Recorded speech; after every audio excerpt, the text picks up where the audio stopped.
Bonjour à tous, ravi de vous retrouver pour un nouveau numéro de Tout Terrain, votre émission sportive qui vous conduit sur tous les terrains de sport en Afrique de l'Ouest mais aussi au-delà. Ce week-end, dans Tout Terrain, on fait le point des faits marquants de l'actualité sportive sur le continent, suivi de notre discussion consacrée à la Ligue des champions européenne pour voir les chances des équipes qui se retrouvent en finale, l'Inter de Milan qui sera opposé au Paris Saint-Germain. D'abord, on parlera du cyclisme avec la 30e édition du Tour cycliste international du Togo qui a débuté hier vendredi. On parlera aussi de la finale de la Coupe d'Afrique des Nations des moins de 20 ans à suivre demain dimanche et du nouveau trophée de la Ligue des champions africaine qui sera présenté dans quelques jours par la Confédération africaine de football. On terminera par la Formule 1. Plusieurs pays africains s'activent en coulisses pour pouvoir accueillir un grand prix. L'Afrique n'a plus abrité de course depuis 1993. Nos invités ce week-end sont Khalifa Koné, journaliste sportif ivoirien,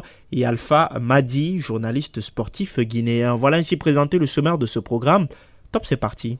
Tout d'abord, faisons le point des faits marquants de l'actualité sportive de la semaine. On commence par du cyclisme. La 30e édition du Tour cycliste international du Togo a débuté hier vendredi. La première étape longue de 123 km entre Kabou et Mango a été remportée par le Burkinabé Saturnin Yameogo. Après une longue bataille entre Burkinabé maliens et Ivoiriens, c'est donc le Burkinabé Saturnin Yameogo qui s'est imposé en 2h46 minutes et 4 secondes. À suivre donc ce samedi, la deuxième étape de ce tour cycliste du Togo entre Séquencé et Dapaon avec un circuit de 7,3 km x 12. Au total, il y aura 9 étapes sur ce tour du Togo. L'arrivée est prévue dans quelques jours dans la capitale Lomé. Les coureurs sont essentiellement ouest-africains en plus des Algériens et des Français.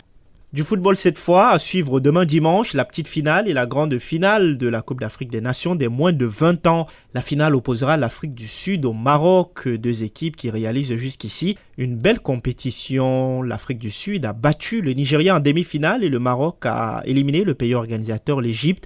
En demi-finale, c'était jeudi. Après la CAN U17, il y a quelques semaines, le Maroc a l'occasion de remporter la Coupe d'Afrique des Nations des moins de 20 ans. La petite finale opposera le Nigeria au pays organisateur, l'Égypte. Pour rappel, la CAN U20 est qualificative pour le mondial de la même catégorie qui se jouera du 27 septembre au 19 octobre prochain au Chili. En zone Afrique, les demi-finalistes de la CAN U20 sont directement qualifiés. Le Nigeria sera donc la seule équipe ouest-africaine au mondial U20, en plus de l'Égypte, du Maroc et de l'Afrique du Sud. Du football toujours, sachez qu'après 2018 et 2022, l'attaquant égyptien de Liverpool, Mohamed Salah, a été à nouveau élu meilleur joueur de la Première Ligue, le championnat anglais, pour la 3e fois. C'est un record. Le prix lui a été décerné par la Football Writers Association, champion d'Angleterre avec son club Liverpool. Mohamed Salah, cette saison, c'est 28 buts et 18 passes décisives. Il a joué un rôle clé dans la conquête du titre par Liverpool cette saison. Du football encore, à partir de cette saison 2025, la Ligue des champions africaine changera de trophée. La CAF dévoilera jeudi prochain le nouveau trophée de la compétition. Ce sera à Johannesburg, en Afrique du Sud. Ce nouveau trophée de la Ligue des champions de la CAF est un symbole de prestige et d'excellence et marque donc une étape importante pour cette compétition phare du football africain, a indiqué la Confédération africaine de football. La cérémonie de présentation du nouveau trophée de la Ligue des champions va donc précéder la finale de la compétition qui opposera dans quelques jours deux meilleures équipes du continent, à savoir les Sud-Africains de Mamelodi Sundowns et les Égyptiens de Pyramide FC. Les deux équipes seront donc opposées en finale de la Ligue des champions. On termine par la Formule 1. L'Afrique tente de se positionner pour abriter à nouveau un grand prix, alors que la Formule 1 s'est étendue à tous les continents. Plusieurs pays africains se positionnent pour tenter de décrocher l'organisation d'un grand prix. Plus de précisions de Demba Amarhan. Depuis l'Afrique du Sud, en 1993, le continent africain n'a plus accueilli un grand prix de Formule 1. Aujourd'hui, l'Afrique du Sud, le Rwanda et le Maroc s'activent en coulisses pour décrocher une étape du prestigieux championnat automobile. Au-delà du symbole, l'enjeu est aussi stratégique, c'est offrir à la Formule 1 un vrai ancrage africain et affirmer l'ambition sportive et économique d'un continent africain en pleine évolution. Lewis Hamilton, grand champion du monde de Formule 1, reste un grand défenseur de l'Afrique. L'Afrique doit compter dans le calendrier des courses de Formule 1. On ne peut plus continuer à ignorer l'Afrique, avait déclaré Lewis Hamilton en 2024. Pour abriter un Grand Prix, l'Afrique du Sud mise à nouveau sur le circuit de Kialami, qui a déjà accueilli un Grand Prix de Formule 1 en 1993. Le ministre sud-africain des Sports et un comité d'organisation actif sur la question poussent pour la candidature sud-africaine. Le pays a annoncé que le circuit de Kialami sera rénové. L'Afrique du Sud propose dans le même temps un tracé urbain dans la ville du Cap. La nation arc-en-ciel sera fixée sur sa candidature au plus tard au mois de septembre prochain. Le pays pourra compter sur le soutien de Jody David Scheckter, le seul Sud-Africain et Africain champion du monde. C'était en 1979. Autre pays qui souhaite accueillir un Grand Prix, le Rwanda. Kigali mise sur la modernité et son expérience depuis quelques années dans l'organisation de grandes compétitions sportives. Le Rwanda, soutenu par des partenariats avec des géants du sport comme la NBA, Arsenal ou le Paris Saint-Germain, a engagé des discussions avec la direction de la Formule 1. Pour rappel, le président rwandais Paul Kagame a pris part au Grand Prix de Singapour en 2023. Le Rwanda n'a pour le moment pas de circuit homologué, mais reste un candidat sérieux. Dernier candidat, le Maroc, qui va compter sur un ambitieux circuit au standard de la F1 qui sera construit dans la ville de Tanger. Le Royaume capitalise une expérience en Formule E à Marrakech et a déjà accueilli un unique Grand Prix en 1958 à Casablanca. Depuis l'optation de la co-organisation de la Coupe du monde de football 2030 avec le Portugal et l'Espagne, le Maroc dispose d'arguments sérieux pour convaincre. Et c'est tout ce qu'il fallait retenir de l'essentiel de l'actualité sportive cette semaine. Sur le continent, place maintenant à notre discussion, je vous le disais, sur la finale de la Ligue des champions européenne, finale à suivre le 31 mai prochain. La finale de cette Ligue des champions opposera l'Inter de Milan au Paris Saint-Germain. On en discute, je vous le disais, avec nos invités cette semaine, Khalifa Koné, journaliste sportif ivoirien, et Alpha Madi, journaliste sportif guinéen. Khalifa Koné, d'abord, dans un premier temps, comment est-ce que vous voyez cette finale qui opposera l'Inter de Milan au Paris Saint-Germain, finale de la Ligue des Champions qui opposera l'Inter de Milan au Paris Saint-Germain? C'est une opposition de style. Deux équipes qui ont des parcours très différents, mais qui ont en même temps des similarités parce que ces équipes ont fait montre de résilience, de discipline et surtout de volonté pour atteindre la finale. Donc, ce sont deux équipes, comme je l'ai dit, avec des styles très, très différents. Paris Saint-Germain avec une possession de balle, une circulation de balle très fluide, de la volonté, du dynamisme dans le jeu. Et l'Inter de Milan avec son style atypique, un peu comme les Italiens, même si c'est une équipe italienne, le Catenaccio, mais en version plus moderne, parce que c'est une équipe qui sait tenir le ballon, qui sait aussi défendre, qui sait aussi se montrer très, très juste dans la surface de réparation. Donc, j'ai hâte.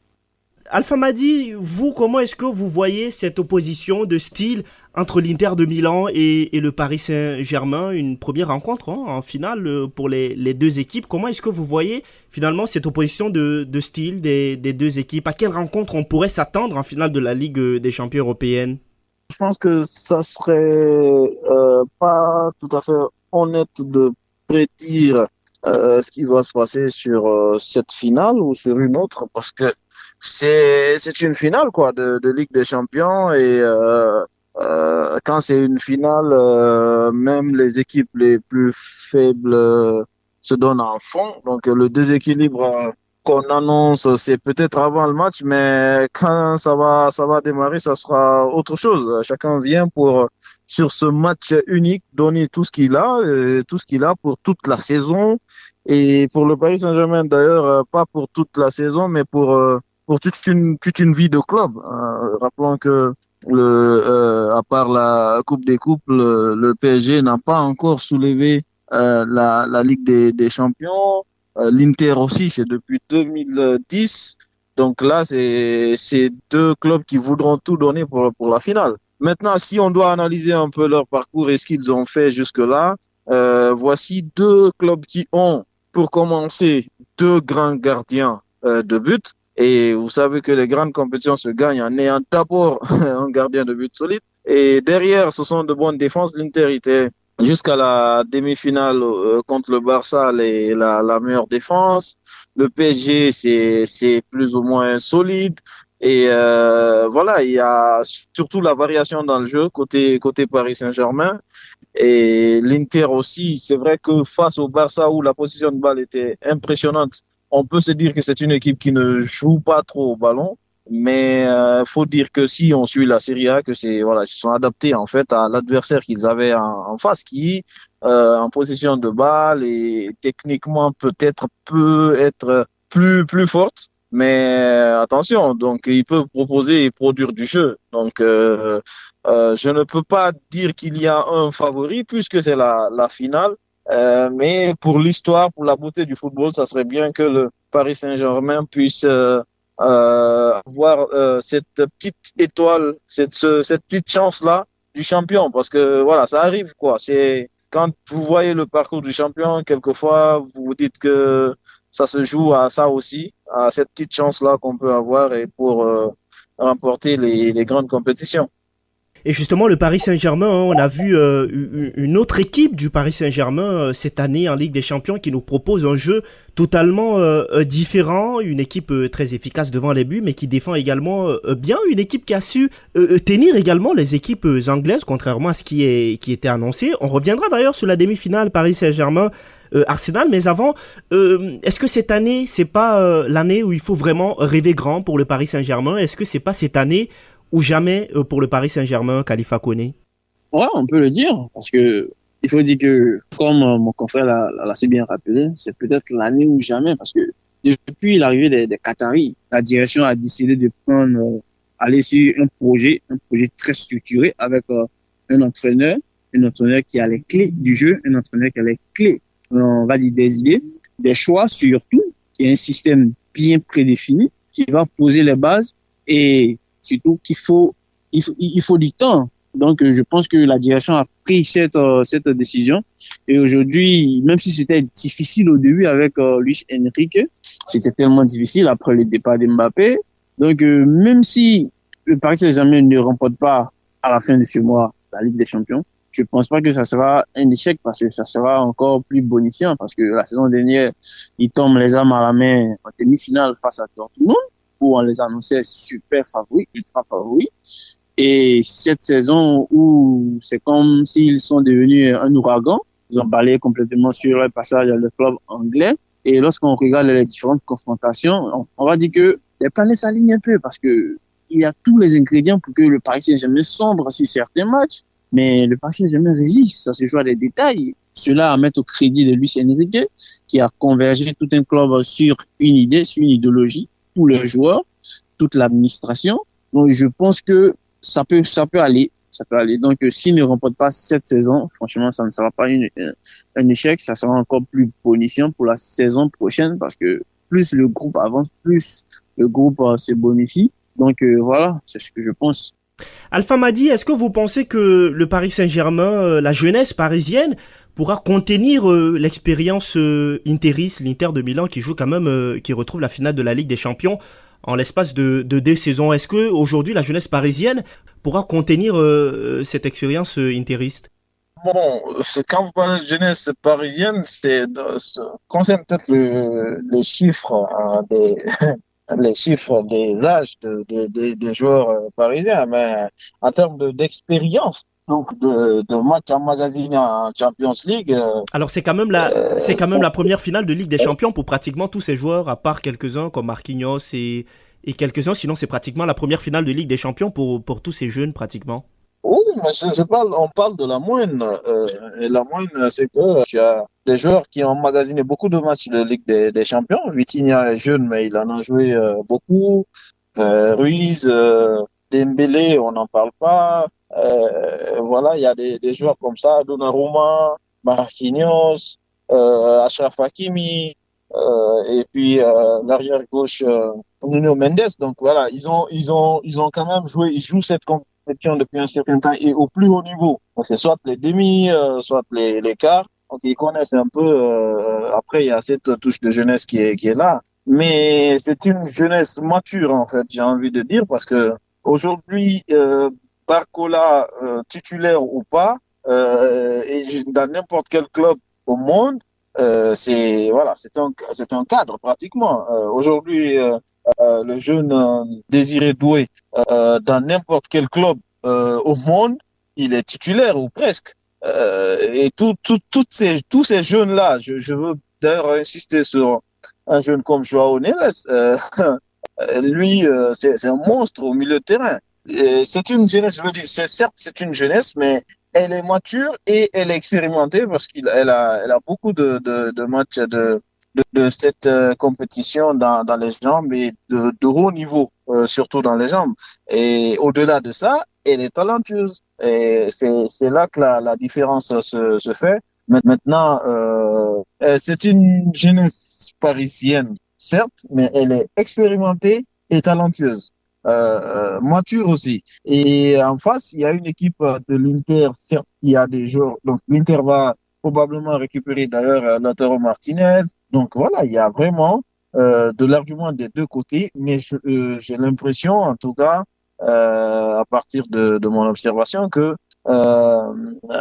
l'équipe du Paris Saint-Germain est plus complète et voilà plus de talent aussi, faut pas se leurrer. Donc ils ont plus de chance, à mon avis, de partir avec le trophée. Après, ça se joue à peu de choses. Est-ce que c'est également votre lecture, Khalifa Koné, cette équipe du Paris Saint-Germain qui est quand même revenue très en force cette saison, l'Inter qui n'était pas également forcément attendu en finale de la Ligue des Champions cette saison, malgré quand même la qualité de plusieurs joueurs du club. Est-ce que finalement c'est votre lecture? Est-ce que vous voyez cette équipe du Paris Saint-Germain surprendre l'Inter de Milan, ou est-ce que vous pensez qu'on va sur un jeu égal, un jeu plus ou moins équilibré? Bon, prédire la finale sera franchement très compliqué, la physionomie de la finale. L'Inter n'a pas attendu à ce niveau. Je dirais que non. Mine de rien, l'Inter est dans le trio de tête de la phase régulière. Donc, c'est pas si surprenant. Si on doit suivre la logique, même si des clubs comme Liverpool, Atlético de Madrid, ils sont très vite tombés. Donc, c'est un peu logique que l'Inter se retrouve à ce niveau. Si tu prends sur le plan européen les 3 saisons, ils sont très réguliers dans ce qu'ils font. Ils ont une assise défensive, une ossature au niveau du 11 qui est très bien définie, où il y a une seule émulation des différents acteurs. En défense, c'est très huilé. On a une paire comme Lautaro Martinez et Marcus Thuram. Donc, c'est juste une logique de ce qu'ils produisent. On a bien vu cela lors de ces 2 demi-finales. Ce n'est pas que un système défensif. Donc, au niveau, pour revenir sur le PSG, c'est vraiment la phase 1 du projet de Luis Enrique.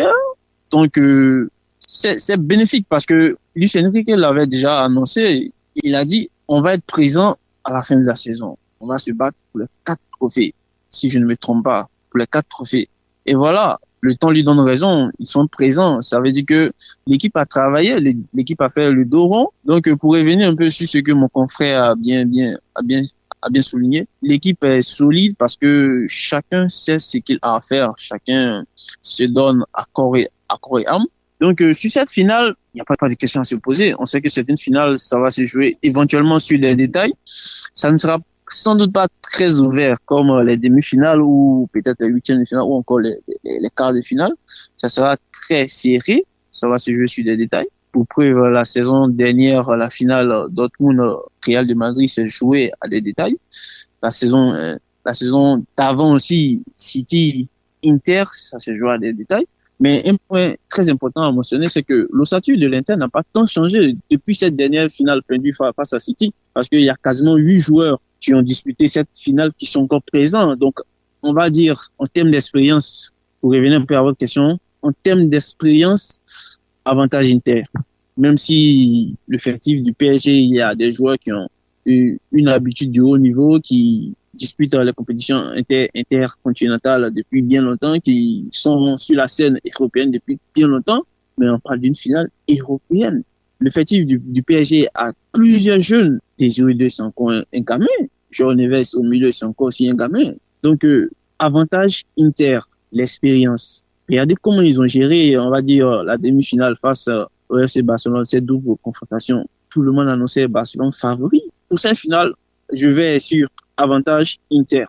Rapidement, pour terminer sur cette finale, Alpha Madi, est-ce que vous voyez le collectif parisien émerger lors de cette finale de Ligue des Champions, même comme c'est difficile de pronostiquer sur la finale? Est-ce que vous voyez le collectif parisien émerger ou est-ce que vous voyez l'Inter de Milan avec son expérience jouer sur ça pour peut-être tenter de dominer le Paris Saint-Germain? En fait, depuis le début, je vous ai parlé de variations dans le jeu côté PSG. C'est pas Enrique n'est pas un coach têtu. Allez, allez, je veux parler, j'en veux pour exemple de coach têtu Pep Guardiola qui va pas être fidèle à ses principes par exemple et dire il faut comme ça, il faut jouer comme ça jusqu'à ce que ça prenne. Ce qui s'est passé en première ligue par exemple, il a continué avec le même système jusqu'à ce que bon, il termine bien la saison, ok, mais il a ses valeurs et ses principes, il reste derrière. Quand vous voyez comment le PSG joue, hormis le jeu de possession et tout, ça arrive, c'est variation de jeu, ça arrive que des joueurs prennent des décisions, par exemple. Donc il y a cette variation-là et il y a aussi, au-delà toujours du collectif, ce qui peut être à l'avantage du PSG, par exemple, c'est ce marquage qui a manqué au FC Barcelone lors des demi-finales, c'est le fait que tu as deux défenseurs, par exemple, qui, sur le marquage individuel, peuvent être bons contre l'Inter. Parce il y a des joueurs, en fait, qu'il faut neutraliser en attaque. Et ça sera Marcus, ça sera Lautaro Martinez. Donc, ça va un peu créer une sorte de déséquilibre dans le jeu offensif de l'Inter concernant leur transition notamment. Et donc, si tu parviens à neutraliser ces deux, tu pourras gagner ton pari. Et ça passe par des performances des joueurs comme Marquinhos, comme Pacho, qui sont très bons, très solides dans cette phase de jeu-là. Donc, je pense qu'il y a le jeu collectif, il y a la possession, mais il peut y avoir aussi de la variation dans certaines phases de jeu. Donc, je donne l'avantage au PSG par rapport à cette finale, mais aussi, comme on l'a dit, moi, je ne suis vraiment pas pour les chiffres et les stats dans le foot. Il y a des moments où je crois à la chance et je pense que c'est un peu l'année du PSG, quoi. Et nous arrivons donc au terme de cette émission. Merci à nos invités, merci à vous messieurs. Khalifa Koné, je rappelle que vous êtes journaliste sportif ivoirien. Vous étiez en ligne avec nous d'Abidjan en Côte d'Ivoire. Merci, bon week-end. Merci également à vous, Alpha Madi. Je rappelle que vous êtes journaliste sportif guinéen. Vous étiez en ligne avec nous de Conakry en Guinée. Merci pour vos analyses, vos commentaires. Merci et à la prochaine. Merci également à vous tous de nous avoir suivis. Je vous donne rendez-vous la semaine prochaine pour un nouveau numéro de Tout Terrain. Et d'ici à là, portez-vous bien.